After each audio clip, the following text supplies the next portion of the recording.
Welcome back, everyone, to the RFP Secrets podcast, where we help you make better procurement decisions with fewer regrets.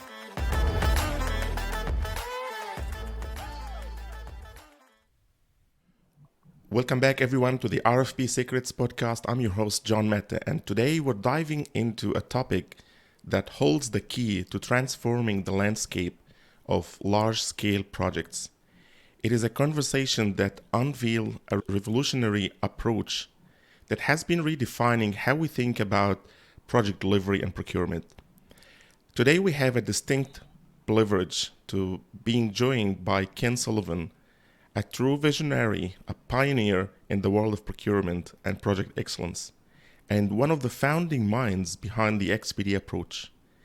Ken is a professor at Arizona State University and a managing partner at Simplar Institute, specializing in guiding organizations through the profound transformation they see, optimizing procurement processes, and championing the concept of best value contracting.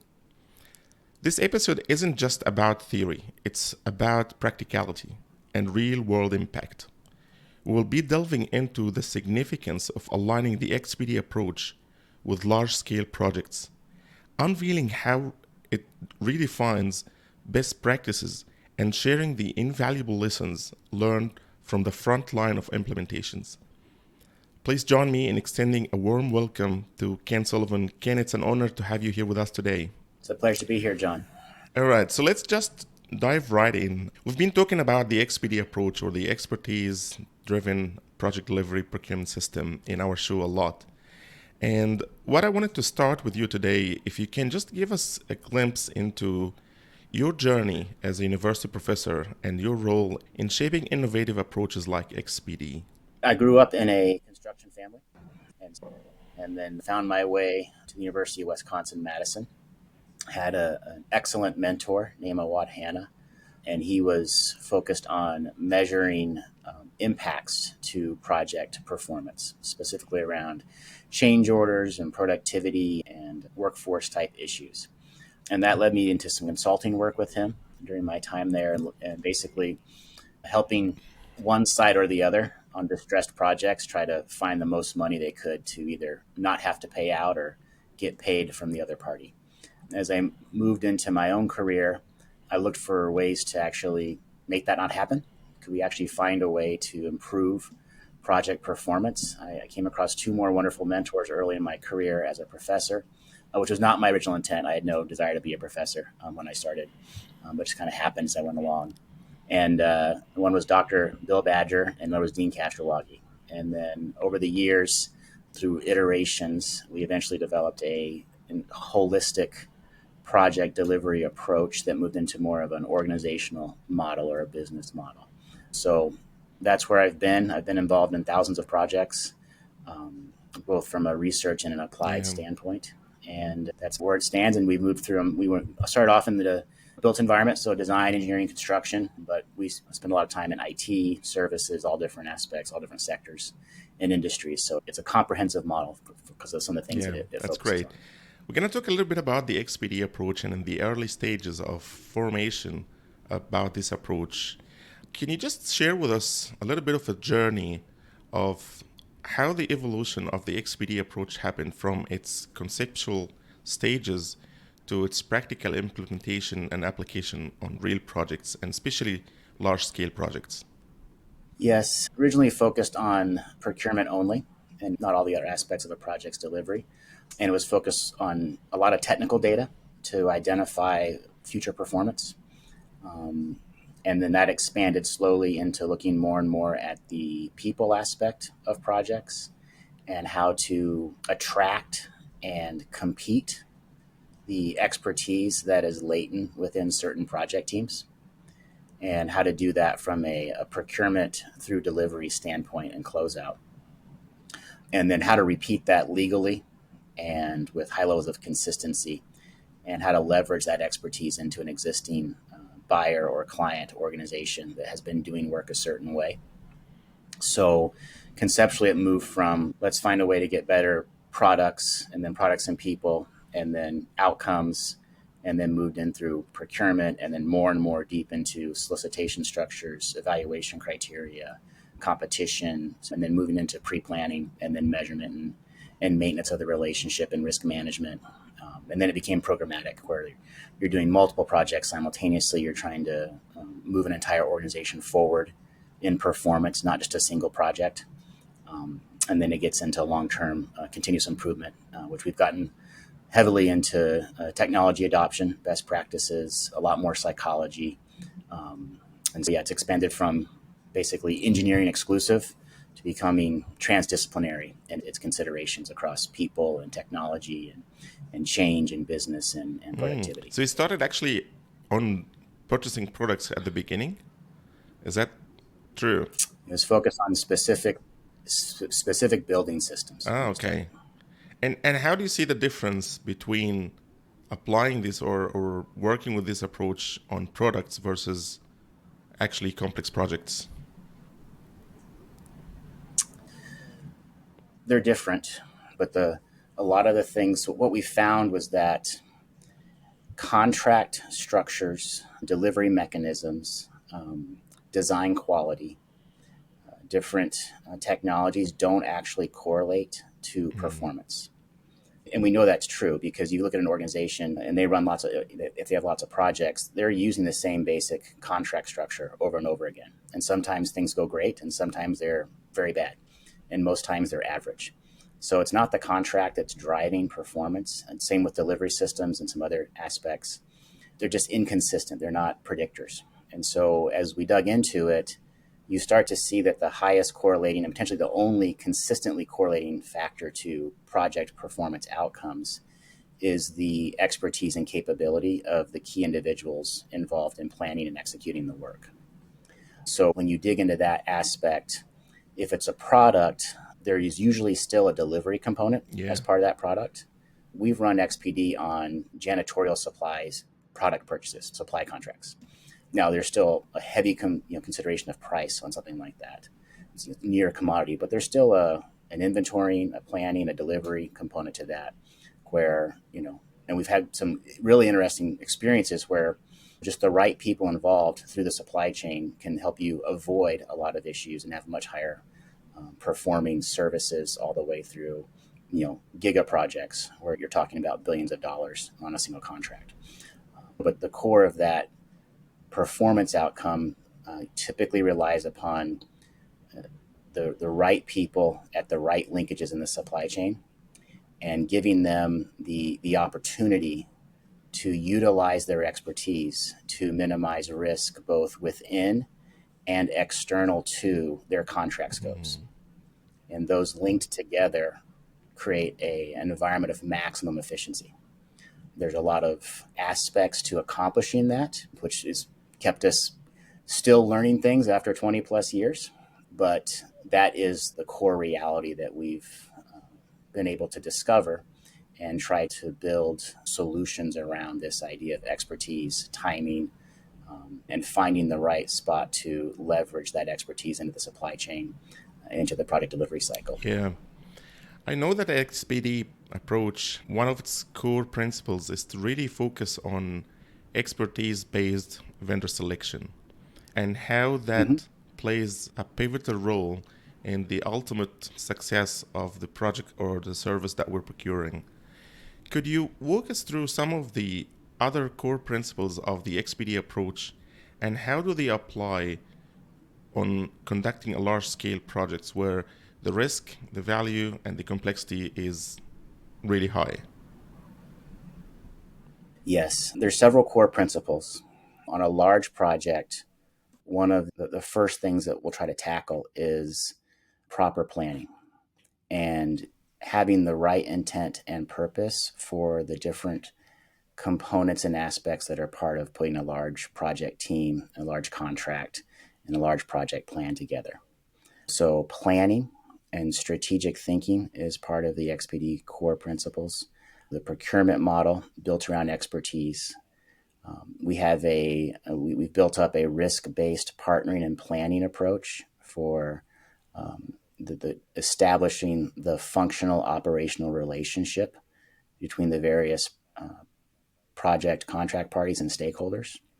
And then how do you maintain and establish an environment of performance measurement and high accountability? So you start to stack up expertise along with, especially on complex large projects, proper strategy and planning, procurement tools and approach, partnering and planning around the project execution, and then moving into the maintenance of that relationship and the execution around risk management, controls, and some of the measurements and accountability systems that will be put in place. So it becomes holistic from that standpoint on large projects.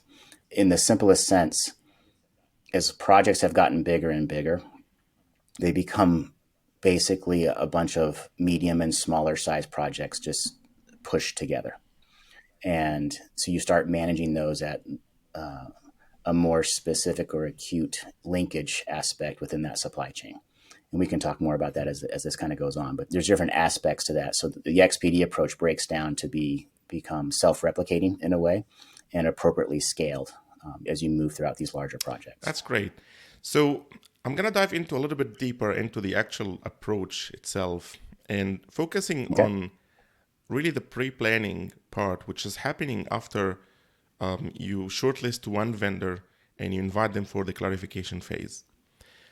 Mm-hmm. I had a recent discussion with one of the engineering companies, and I explained the approach to them, but he said to me that all sounds perfect. But in most cases, I actually need to hire people to start working on these projects because I don't have a bunch of engineers working for me. I have to hire them to work on projects as they come. So he said for me to commit to get 2 resources to work for you during this 4 weeks or 6 weeks or 5 weeks during the clarification period, and I'm not going to get paid for that. Do we actually pay for these vendors to do that? And what's your response to a situation like this? There's different ways we've handled that. It's usually based upon industry comfort and client or procurement organization, how they typically do things. So on larger projects that have a more intense and extensive pre-planning period, so post-selection, as you said, but before the contract is signed. Now, the vast majority of the time, your primary contract parties are going to be very large service providers on these larger jobs. They're big companies.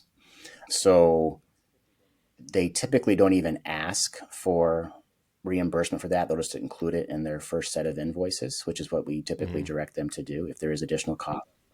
But from a principal standpoint, if you think about it, you're giving this organization an opportunity to coordinate and plan directly with their customer to look at risk that could keep them from executing their proposed solution and approach to the project.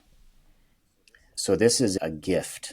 Most vendors see this as a tremendous opportunity, gift being afforded by the client to have this type of interaction and planning and coordination before they're forced to sign the agreement. That's advantageous. And I've been in conversations where clients have asked, would you like to get paid extra for this? And I've heard from multiple vendors be like, I should be paying you for this opportunity. You're giving me a chance to plan and minimize my risk and the risk to the project. This is saving me money. Now, if there is a unique circumstance and it is a long duration, we have had some very large complex projects, typically outside of the built environment, where as part of the onboarding and part of the staffing, there is either an established consulting fee as part of that, or it's identified, incorporated as soon as the contract is signed. There's basically a check that's cashed, let's say. It's not exactly what happens, but that for lack of better words. So we've seen it happen different ways, but the majority of the time we're not having to deal with that. It can be a bit of a red flag if someone considers planning to cost extra. That's a bit of a warning sign. That's an indication they may not be regularly planning, right? If these aren't already part of the cost structure of how you get and do work, and planning is extra, then that's a little bit concerning. For me personally, I always pop that up mentally as a yellow flag and maybe have a little bit more eyeballs on one of these projects. If someone's like, hey, this planning's a lot more work for me, that just means you're not planning. Yeah. And that's typically not an indicator of future performance. So there's a few ways to look at that, but there are circumstances where, for certain size vendors, it may be burdensome. And from a client perspective, one of our core descriptors from a client's mentality is you want to be a client of choice or a customer of choice, where vendors see you as a good client to work for. And so they want to work for you, they want to propose, and they want to be aggressive in those proposals, and they're incentivized to send their best people. So if you want to be a good client, you need to take care of your vendors. And in certain circumstances, there may be justification for doing that, but typically not. Typically, it's more advantageous for the vendor than it is for the client. On these large jobs, the vast majority of the risk is coming from the client side of the aisle in terms of regulations, rules, decision-making, lack of decision-making, a slow speed of approvals and decision-making. And you have these large workforces operationalized. And so small delays cost lots of money on these big jobs. And so there's some other advantages to having the proper systems in place and taking time up front to plan it out and get the rules of the game put into play and down on some paper. My response to that guy when I spoke to him, I said, but if you think about it, what sort of supplier doesn't do pre-planning for his project before he start doing it? What sort of supplier don't think about risk before he execute the project? Yep. That's a really concern. So I completely agree with your statement that it's a red flag for me that if that vendor wanted to skip that part and go straight to execution, that means we're going to have problems down the track. So talking about change, because the XPD approach is a lot different from the current traditional procurement process. So I know you've been through thousands of these procurement and change management events. So I would like to hear from you some of the psychological resistance to change and the fear of the unknown when applying the XPD approach, especially on large-scale projects. Yeah, I've actually measured this. I've been doing advanced change management technology adoption research for about 13 years now because of this exact issue. Looking at, we would go into an organization and run a pilot project or a handful of projects and just have amazing results.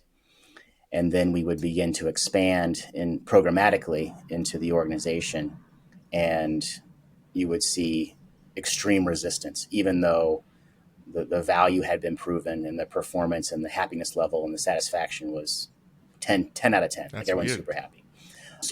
So we've actually measured this. So so resistance occurs at all stages, all the different aspects of XPD, from the planning and the procurement and the evaluation, and then also in the back end. But where it's double every place else is in the pre-planning and clarification, the post-selection, pre-award planning stage, the clarification stage. So psychologically, there's a few things happening. In a procurement standpoint, your biggest pushbacks are in some of the anonymous evaluation criteria and in the limiting of the length or the page number limits, which are considered to be quite small by some. So those are your two biggest resistance factors in the procurement stage. There's other ones, but the procurement evaluation, that's usually where they pop up. To the first, looking at the anonymous, what that indicates is that there is biases. So they are acknowledging they have a bias based upon a company name or a logo.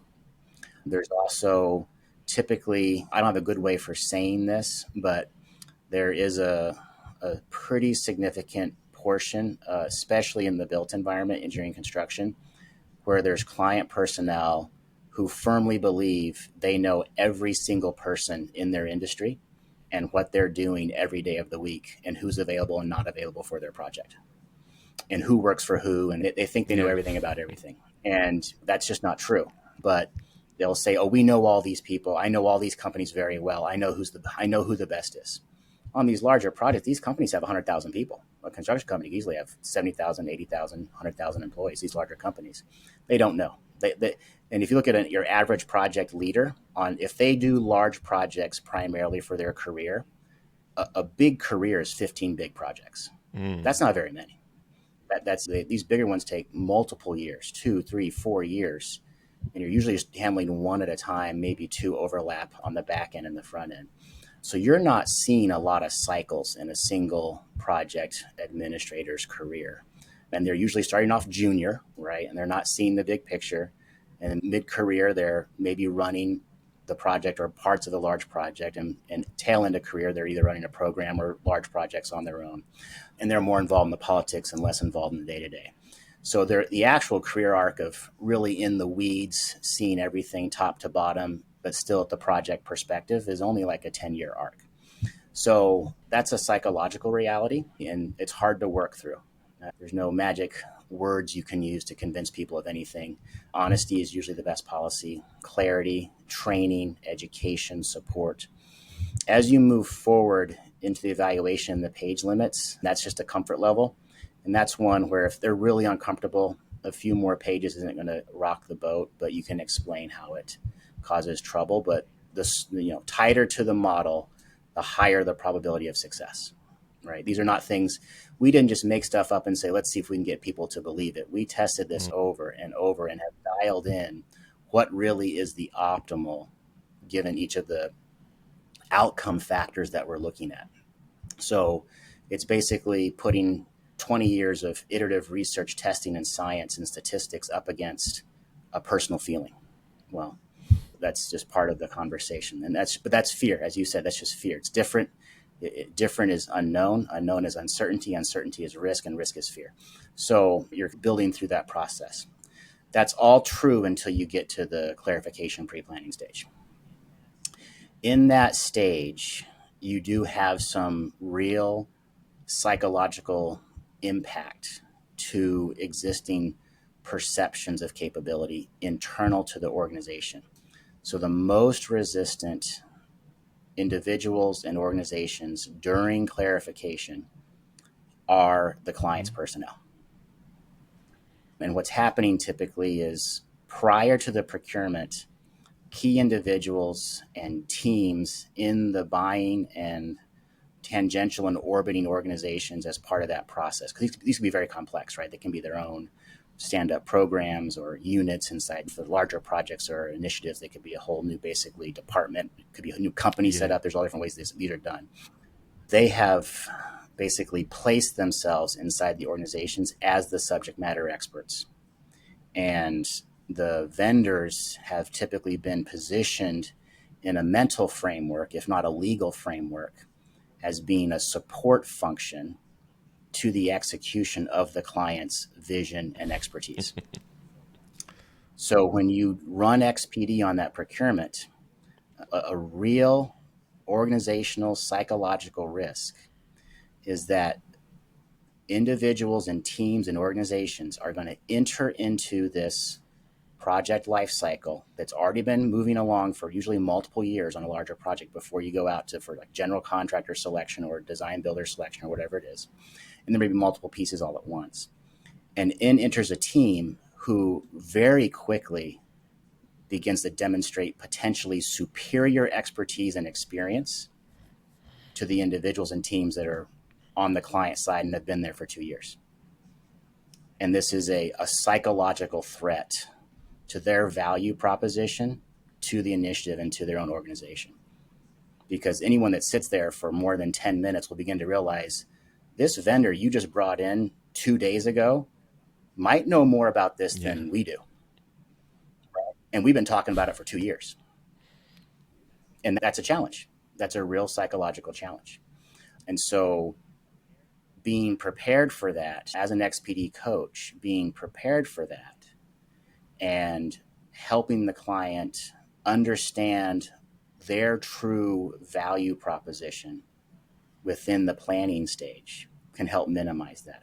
But resistance and pushback and all the negative things that try to stop progress in terms of moving forward in innovation double. There's twice as many occurrences during this clarification period than at any other stage of the XPD process. Even though it's the most valuable part of the XPD approach because it's the demonstration and exposure of true expertise. There's no quicker way to understand someone's true capability than to ask them to plan something out in detail. Okay. And those who have high levels of expertise, they can do that very quickly, efficiently, and it's not burdensome. Those who lack expertise, they can think of so many potentials and it becomes so cumbersome. They view the risk measurement and the planning around that risk as inefficient because it's too complex and is wasting our time. An example came in your mind of you had to deal with some of this resistance, an interesting example, and just share with us, how did you actually approach that and work with these people?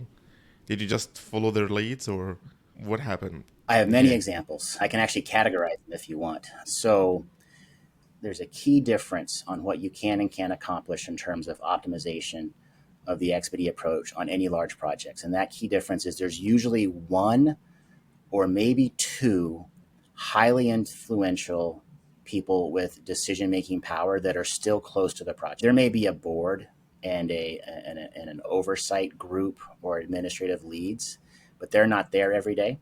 There's usually a senior director or PM or someone who is the day-to-day, week-to-week person that's making 95% of the decisions. If they are understanding of the vision and aligned to what's trying to be accomplished, they have the ability to help manage any resistance more effectively because of their influence and authority. I mean, they don't necessarily have to use that authority, but the sheer presence of it can help motivate more receptive behaviors. So that's the easiest. If that person is neutral or is not a strong leader, that they may be present, but they're more of an administrator versus a leader. Leader's more of a capability, less of a job description. And if you don't have that in place and the resistance occurs, you can walk through it. You just have to be a little bit more delicate in how you describe things and what the purpose is. And what may seem like self-evident benefits to the client organization, if they're the resistor, for someone who's resistant, they cannot see those benefits. So more of a continuous explanation of the benefits and the reasoning behind each aspect and step of that pre-planning model can help them at least not kill it. The goal is just to stop it, right? And if you allow the vendor team to go through it and make it possible, then they usually start to see the value as the process matures. If the vendor team is the one that's resistant, and we've had that as well. Just had one recently on a very large project. The vendor team was resistant. That's a little bit easier to manage as long as the client's totally on board. So a lot of this happens before the procurement's even started. If you're brought into an XPD and you're helping guide it, one of the first things we really need to do on these large projects is we have to make sure that the internal client organization is aligned around the approach, and not even XPD, but just their framework for how they're approaching the decision making for the project. If that's not clearly defined and aligned internally, adding XPD on top of that isn't going to help make that better. Understanding what those alignment issues are, if there are any, and where they are, and which people control those issues, and working through those as effectively as you can, in addition to starting to apply and implement the XPD approach within the existing environment. Those become some of the steps that are, in my mind, part of XPD, but there's not like a definitive checklist on how to do that because it's so situational and it requires a significant amount of experience, especially on these larger jobs, to be able to navigate those waters that are typically political. It's not just operational effectiveness. There's a lot of political risk, financial risk, legal risk. On these larger jobs, there's a lot of floating. There's multiple funding streams typically. It's not as clean cut on the funding picture. We're seeing here in the States on larger jobs, there's more of a pressure on the winning parties to bring in grant money or other federal sources outside of the direct money being made available by the client organization. Those are all parts of the psychological dilemma as well. Yeah, we had some examples here that I've been involved in where the client or one of the stakeholders was one of the key stakeholders, but we successfully excluded him from the evaluation team because we can clearly see that he is biased and he has some illogical stuff in his mind that I want to interview the CEO of the company because if that CEO of the company is like an accountant, or he was in an accountant background, or an admin stuff, he will not understand our work, he will not understand the business, and he can steer the direction of the delivery to a different direction that we don't want. And when you ask him, Yeah. what is the involvement of that person going forward in the project delivery? He said he might not even look at it. So why you are concerned, like, to meet with that person and to influence the decision based on that person? He's not going to be involved anyway in the delivery of the project or the service. But he was still convinced that this is the most important part. I need to talk to this person. And he shared some stories that he had for a company that works in that environment. And the CEO was from that background. And he was not really in alignment with him. And that what drives him to really want to focus on that individual to make sure that he aligns with his expectations. Yeah, and we see that a lot. And usually it's because those people have had bad experiences with projects. And the way that issue was resolved was the two executives got together and just cut a deal, right? And the goal of XPD is not to have to do that, right? You can actually utilize and leverage the expertise of the operational project level personnel to avoid those issues in the first place. And if they do occur, at least manage them to their least impactful level. If you're allowing large risks to float up to executive level, CEO level for resolution, that's extremely bad project management, and that it should never happen. That's a broken model in my mind. And to base your entire project structure around the expectation of those types of issues on the job, it will happen. If that's what you expect, then that's what you'll get. And you'll drive things towards that way to have proof of concept for your own biases.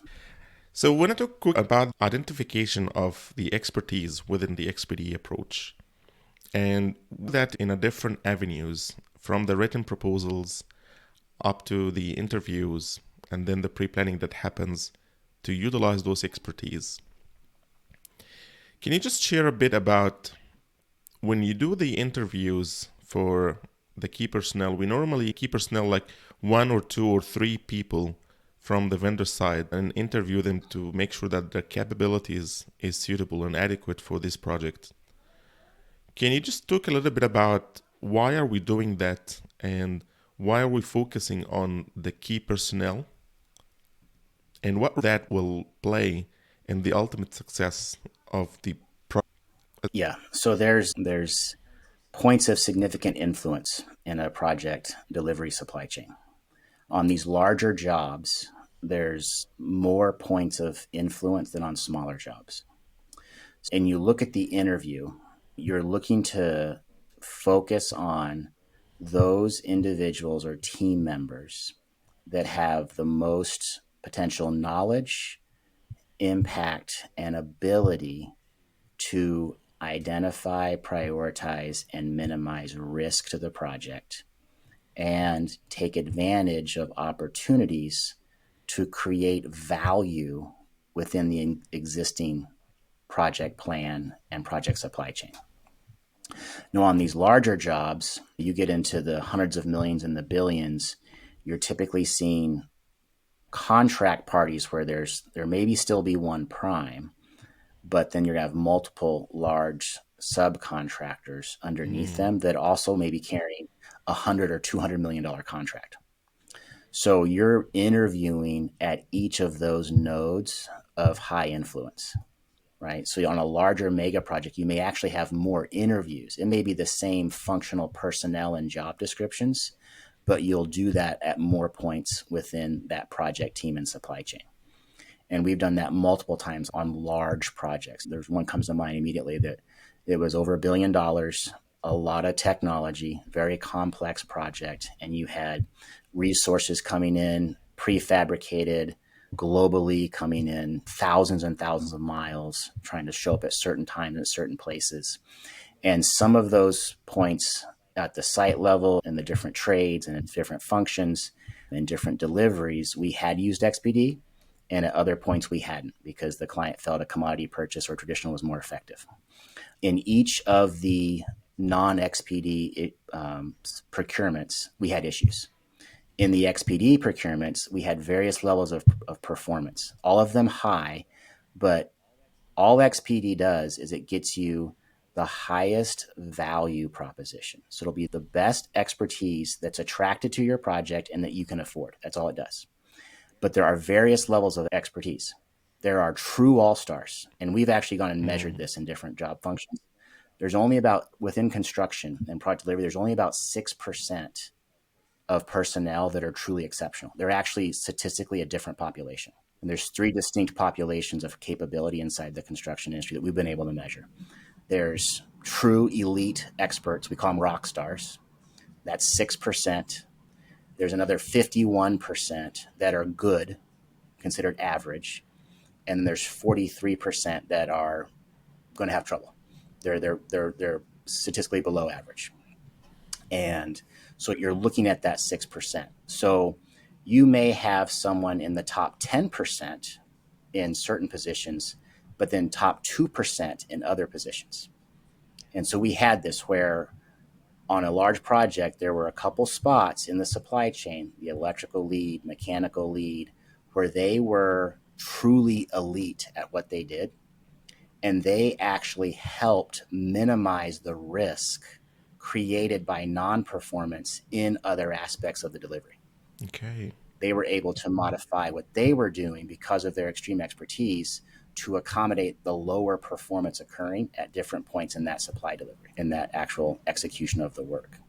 So when you get to the interview, you're looking to optimize the capability of those key individuals at all those high influence points on the project.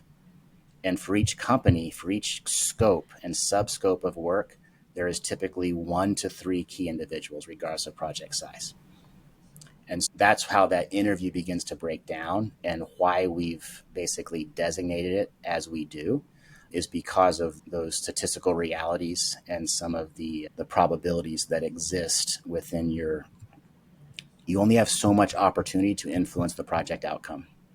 And one thing we've learned is that the accuracy of the cost, the accuracy of the schedule, the ability to create value, the ability to innovate, the ability to minimize risk, none of those will exceed the capability of the people doing those functions. Your schedule won't be any more accurate than the capability of the people creating the schedule.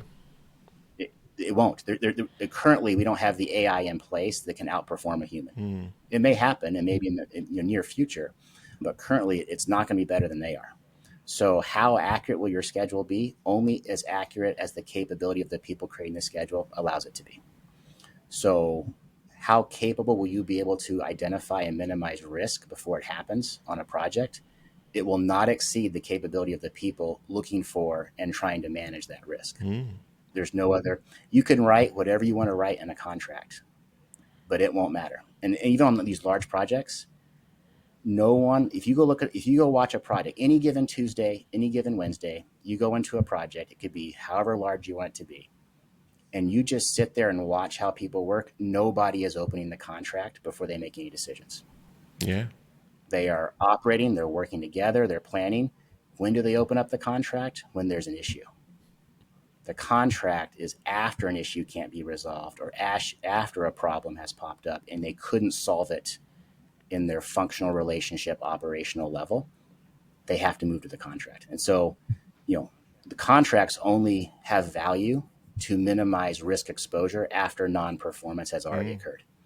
They're not actually driving behavioral differences. Minimize your pain after the fact. Yeah, and that's what they're going to be. They may have a behavioral impact if people think the contract is risky, and that's going to cause bad behavior because they'll be trying to push risk off themselves the whole time.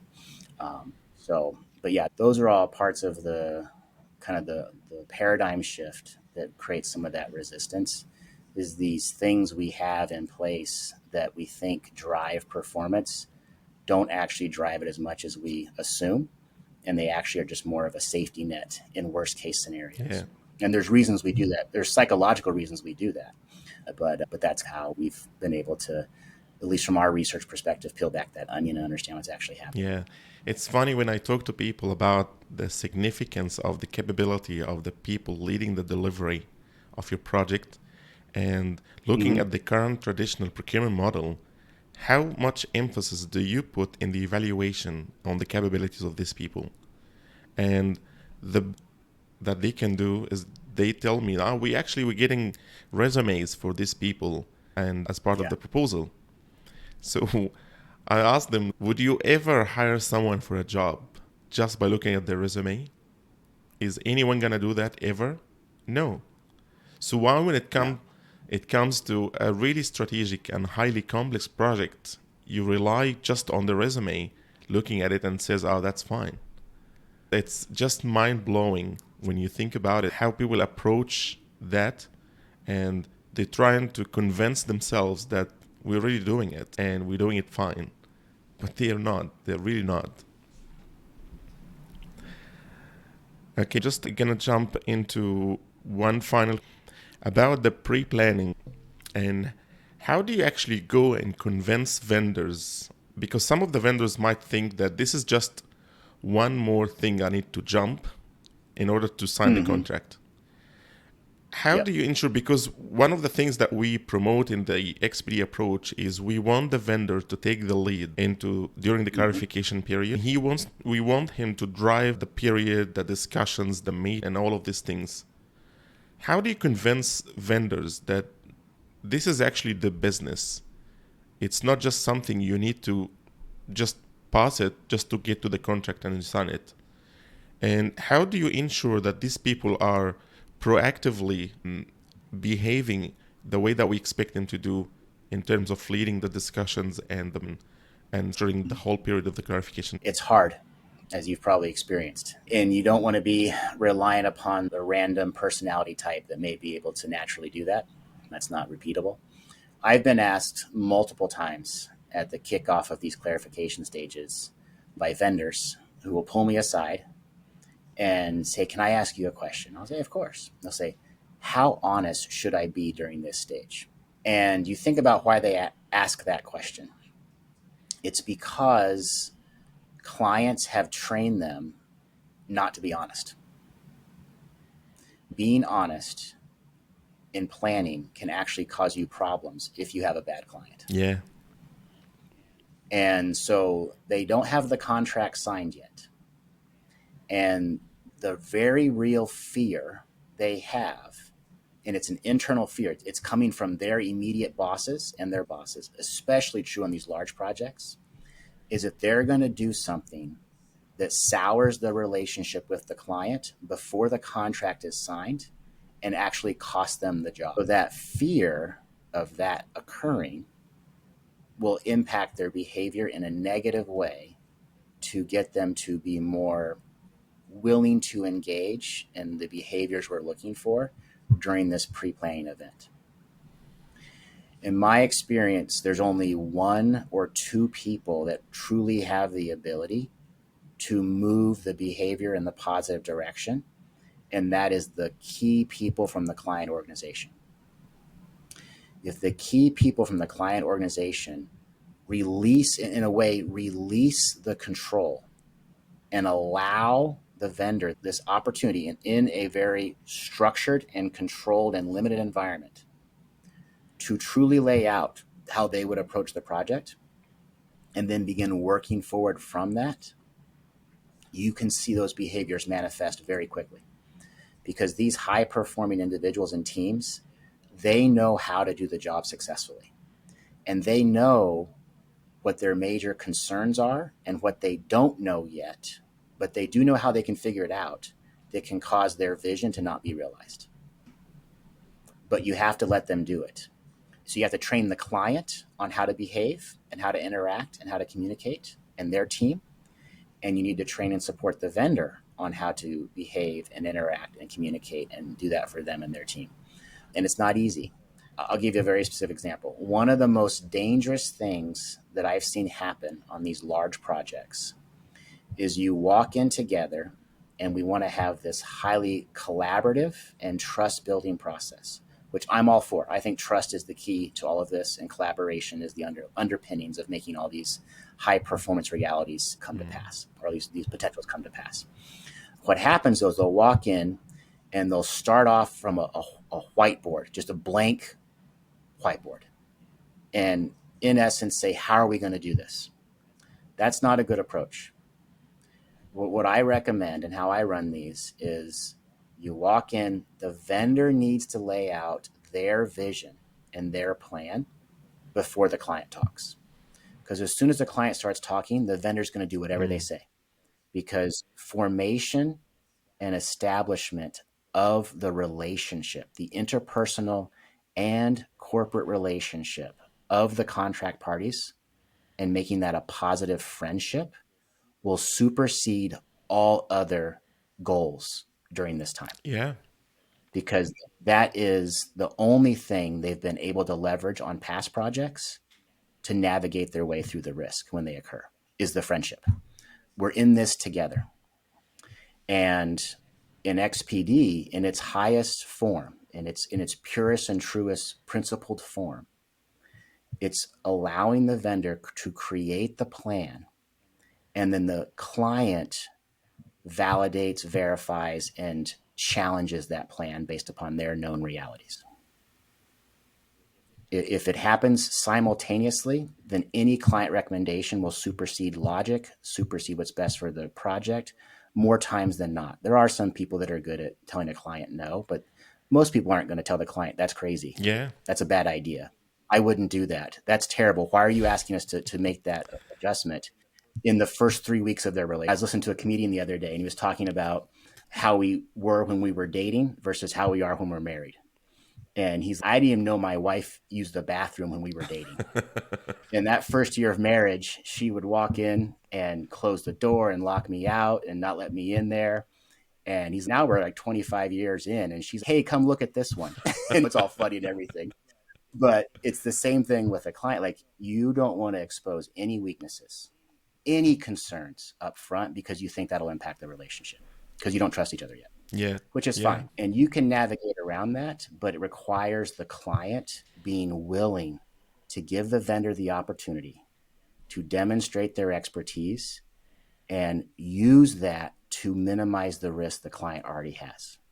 And then once you've seen the plan, then begin to work through it, but start at that point of the expertise of the vendor and work forward. Now, on these larger projects, that's easier said than done. There's a lot going on. It's very complex. The client may have already been working on this for 5 years before a GC team A out of 6 GCs are going to hire the next 5 years actually enters the fray. But those are on the very large, these are mega projects. On a smaller, large project, it's a lot more. If you're only in the hundreds of millions, it's a lot more simple. You get into the near the billion mark and over $1 billion, it gets more and more complex. To your point, when you talk about the vendors doesn't want to really lose that relationship in the first few weeks, I really had a recent project, was really complex one, and one of the value-added ideas provided by the vendor, without going into too much details, was actually to prevent a significant risk that will transform the entire scope of this project. And they touched on really lightly on the clarification that we need to do this, but the client said, we think it's going to be too risky to do that. We don't want to do that idea. And 3 months into the project, that risk happened and the entire scope of the work changed. And when I debriefed the vendor afterwards, and I said to them, why didn't you talk to the client during this clarification period? They said, we did, but we didn't want to push too much to upset the client because we still know that there's another vendor sitting there. If we've been kicked out, they will come to the job. So they've been really delicate in providing their ideas.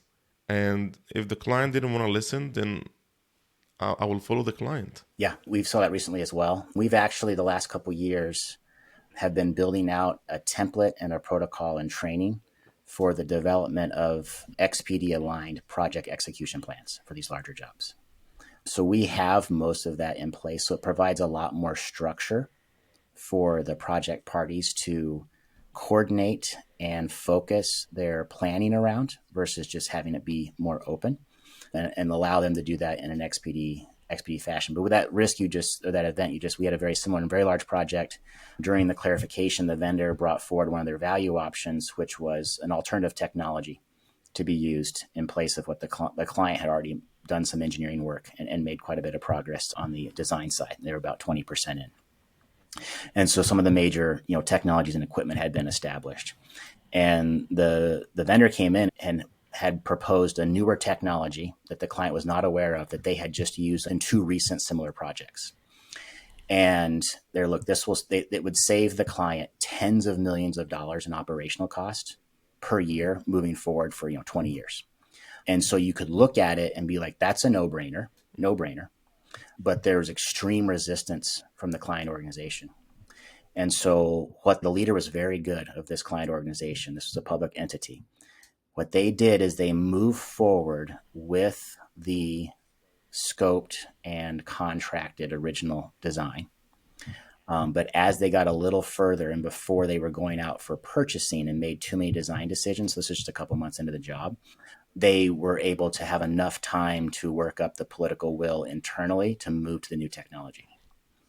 So even though it was identified and proposed during the proposal process and then during the clarification, the political will wasn't inside the client organization to adopt that, but there was enough leadership in place that they saw that was what was best for the organization. And it took them some time to move the thought patterns of their internal group away from what they had been working on the last 2 years towards something that in a way exposed their lack of expertise. Like, how come you didn't know about this technology? Right. Like, it's not that new, right? It's not that new. It's been around for a little bit. It's just new to you. And so they, in essence, had to work through that, in a way, embarrassment internally that they hadn't seen at first versus trying to justify their existence and their value proposition from who they brought in before, and move towards this solution from someone who obviously, the client hadn't built one of these things in 15 years. The vendor had built 6 last year. There's no comparison, right? The vendor's going to know more about it. They know what's going on. They know state of the art. They know what's happening. And the only mistake the client made is they didn't get the vendor involved earlier. That's really the biggest mistake on these large projects, is waiting to get all the key influencing aspects of expertise throughout the delivery supply chain, waiting to get them involved at different stages because you think somehow that gives you an advantage. It doesn't.